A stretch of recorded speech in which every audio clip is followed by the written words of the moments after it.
మాతాచ పార్వతీదేవి పితాదేవ మహేశ్వర జై కాల్బేరు జై మాతాది. ఈరోజు మనము మహాలయ అమావాస్య గురించి తెలుసుకుందాం. మనకు తెలుసు, మనకి భాద్రపద మాసంలో మనకి పితృపక్షం అనేది ఉంటుంది. అయితే ఈ పితృపక్షంలో భాద్రపద మాసంలో వచ్చే ఒక అమావాస్యని మహాలయ అమావాస్య అంటారు. ఈ యొక్క మహాలయ అమావాస్య భాద్రపద మాసంలో వస్తుందండి. ఈ యొక్క మహాలయ అమావాస్యకి ఎంతో విశిష్టత ఉంది. అది ఏమిటంటే, ఈ భాద్రపదంలో వచ్చే అమావాస్య అనగా మహాలయ అమావాస్య రోజున మనము పితృలకు తర్పణం చేసిన, శ్రాద్ధం చేసిన, పూజ చేసిన అది ఎంతతో ఉత్తమమైన ఫలితం అనేది ఇస్తుంది. ఒక వంశానికి అభివృద్ధి చెందడానికి, ఒక కుటుంబం సుఖశాంతులు ఉండడానికి ఆ ఒక పితృ దేవతలు ఎవరుతున్నారో వారి వంశంలో వారి యొక్క అనుగ్రహం అనేది చాలా ముఖ్యమండి. పితృ పూజలు సరిగా చేయకపోయినా, లేకపోతే మనం మర్చిపోయినా అది మనకి ఏదో ఒక ఆటంకం వస్తుంది. అది పెళ్ళి, ఆ ఇంట్లో, ఆ కుటుంబంలో పెళ్లి విషయంలో కానీ, లేకపోతే ఉద్యోగం విషయంలో కానీ, లేకపోతే ఇంట్లో జరిగే కలహాలు కానీ ఇలా అవుతూ ఉంటాయండి. అయితే మనకి పితృలు అనగా ఎవరు అంటే, ఆయా ఒక వంశంలో చనిపోయిన ఒక పెద్దలు ఎవరుతున్నారో వాళ్ళు పితృలండి. వాళ్ళు పితృలుగా భావిస్తామన్నమాట. అయితే ఈ పితృపూజ అనేది చాలా విశిష్టమైనది. అయితే ఈ పూజ అనేది మనము భాద్రపద అమావాస్య రోజు చేస్తే చాలా ఉత్తమం అండి. ఏ వ్యక్తి చనిపోయినా, వారు ఏ తేదీలో చనిపోయారో తెలియకపోతే, వారు గతించిన సంవత్సరంలో చనిపోయిన తిథిలో శ్రాద్ధకర్మలు చేయలేని వారు ఈ యొక్క అమావాస్య రోజు చేస్తే అది ఎంతతో పుణ్యఫలితం వస్తుందండి. అంటే చాలామంది అంటే తెలిసి తెలియక మనము మన కుటుంబంలో కానీ ఎవరైనా మనకు చనిపోతే వారి యొక్క శ్రాద్ధకర్మలు చేయడం మర్చిపోతే, లేకపోతే అది చనిపోయిన ఏదైతే మనకి సంస్కారాలు ఉంటాయో అవి ఒకలా చనిపోయిన తర్వాత మనం వాళ్ళకి శ్రాద్ధకర్మలు కానీ, లేకపోతే అలా తిథి మర్చిపోయి చేయలేని పరిస్థితుల్లో ఈ యొక్క అమావాస్యలో చేస్తే చాలా ఉత్తమం అండి.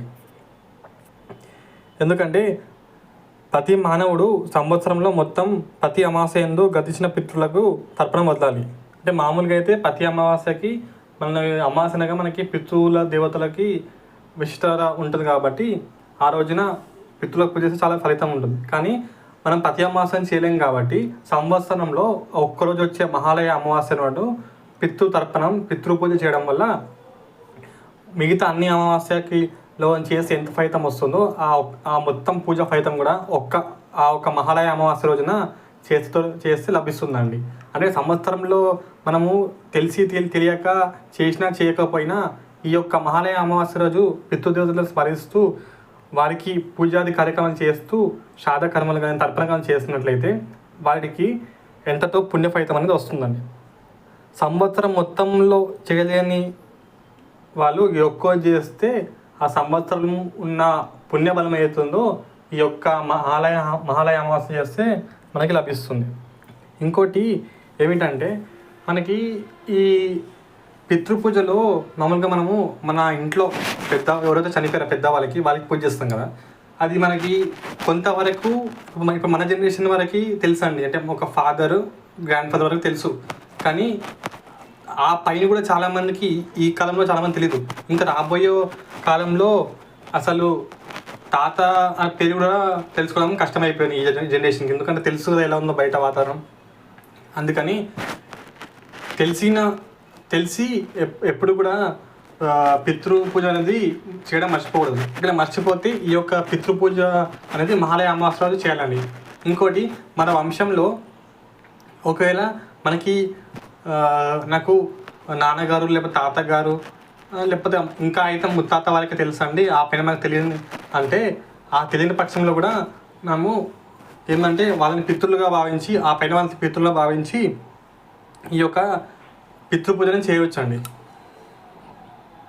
అయితే మనకి మామూలుగా ఏదైనా యాక్సిడెంట్లో చనిపోయినా, లేకపోతే యుద్ధంలో ఉంటారు కదా మన ఫ్యామిలీలో ఎవరైనా సోల్జర్స్ ఉన్నా, లేకపోతే మనకి అంటే అలాంటి పరిస్థితుల్లో యుద్ధ భూమిలో చనిపోయిన వాళ్ళు కానీ, లేకపోతే యాత్ర పోతున్నప్పుడు యాక్సిడెంట్లో చనిపోయిన వాళ్ళు కానీ, లేకపోతే ప్రయాణం చేస్తున్నప్పుడు చనిపోయిన వారికి కూడా, ఇంకోటి మహమ్మారి వస్తున్నప్పుడు ఆ పక్షంలో చనిపోయిన వాళ్ళు కూడా ఏ సమయంలో చనిపోయారో తెలిసినా తెలియకపోయినా ఈ యొక్క భాద్రపద మాసంలో చేస్తే ఎంతో ఉత్తమం అండి. అంటే కొన్ని పరిస్థితుల్లో ఎలా వస్తుంది అంటే కొందరికి సహజ మరణం జరుగుతుంది, ఇంకోటి అసహజ మరణం జరుగుతుందండి. కొందరికి కాల మరణం జరుగుతుంది, అకాల మరణం జరుగుతుంది. సహజ కాల మరణం అంటే మామూలుగా వృద్ధాప్యం అవి రోగంతో చనిపోతారు. అది మనకి తెలుసు. అంటే వాళ్ళకి తెలుసు, మనకి తెలిసిన వాళ్ళు ఉంటారు కాబట్టి వాళ్ళ యొక్క గోత్రము వాళ్ళ యొక్క నక్షత్రం తిథి అని తెలుస్తుంది. అలాగే మనకి ఒక్కొక్కసారి దూర ప్రయాణం వెళ్తుంటారు. ఆ ప్రయాణం చనిపోయిన వాళ్ళు ఎంతమంది ఉన్నారు. అలా ఇంకోటి ఏంటంటే యుద్ధభూమిలో యుద్ధం చేసి చనిపోయిన వాళ్ళు ఉన్నారు. అయితే మనం పూజ చేసేటప్పుడు అతను ఏ సమయంలో చనిపోయారో లేకపోతే ఆవిడ ఏ సమయంలో చనిపోయారో తిథియో నక్షత్రం మనకు తెలియదు. అయినా కూడా మనము వాళ్ళ ఒక పేరు తెలిస్తే చాలండి. ఆ పేరుతో కూడా మనము ఈ యొక్క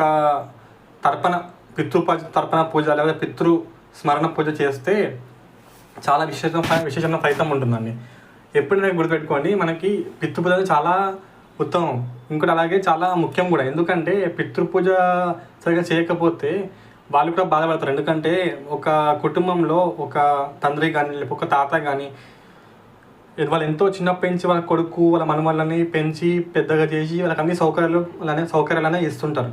కానీ అదే వాళ్ళు చనిపోయాక మనము చనిపోయారు కదా అని మనము మన పనిలో పడి మనము వారి యొక్క శ్రాద్ధకర్మలు సరిగా నిర్వహించకుండా లేకపోతే వారి యొక్క సంవత్సరం పూజ సరిగా చేయకపోతే వారికి కూడా బాధ ఉంటుంది కదండి. ఆ బాధతో వాళ్ళు ఒక రకంగా శపించడం జరుగుతుందండి.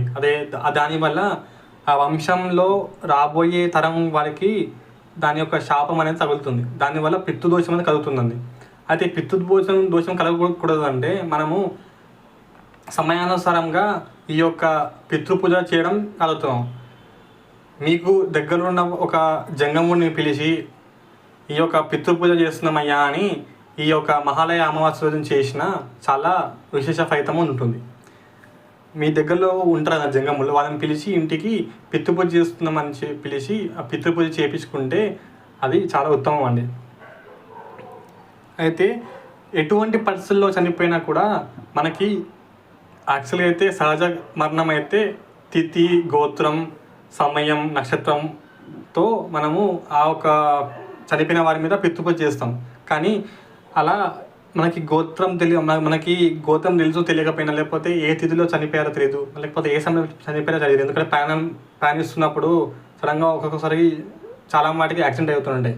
ఇంకా యుద్ధభూమిలో వెళ్ళినప్పుడు చనిపోతుంటారు. అయితే మనకు తెలియదు వాళ్ళకి ఎగ్జాక్ట్లీ ఏ టైం చనిపోయారో ఇట్లా అని.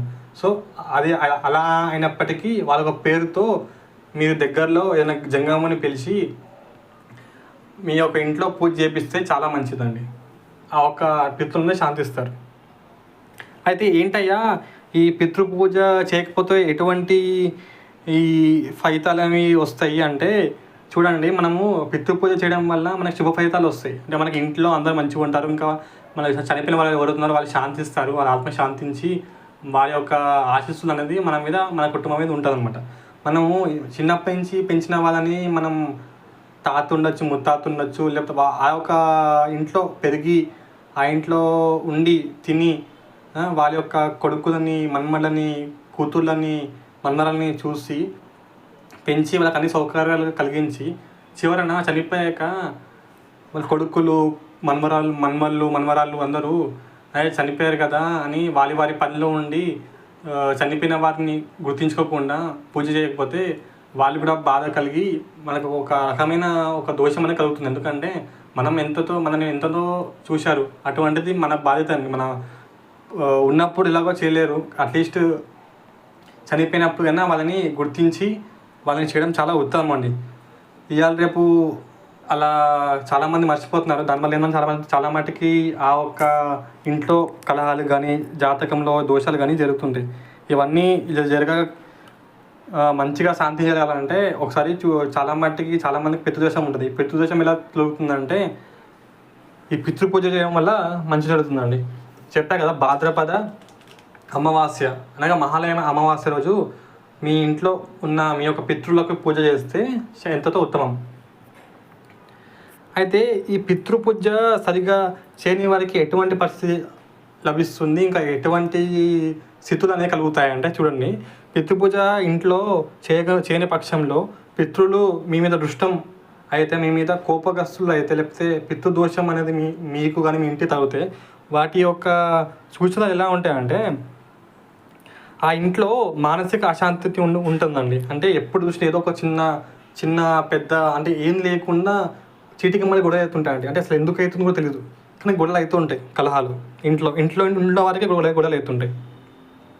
మానసిక అశాంతి ఉండదు, అలాగే ఆర్థిక ఇబ్బందులు ఉంటుందండి. అంటే మనకి డబ్బు సరిగ్గా నిలబడడం కానీ, అంటే డబ్బు సరిగ్గా నిలకడ ఉండకపోవడం కానీ, లేకపోతే మనం ఏం పని చేసినా డబ్బులు మనకి రాకపోవడం కానీ, ఎంత పెట్టుబడి పెట్టినా రాకపోవడం కానీ, లేకపోతే మనకు ఉద్యోగం సరిగ్గా జీతం రాకపోవడం కానీ, అంటే బేసికలీ ధనం సంబంధించిన ఏవైతే ఉంటాయో ఆటంకాలు అన్నీ కలుగుతాయి, ఇబ్బందులు కలుగుతాయి.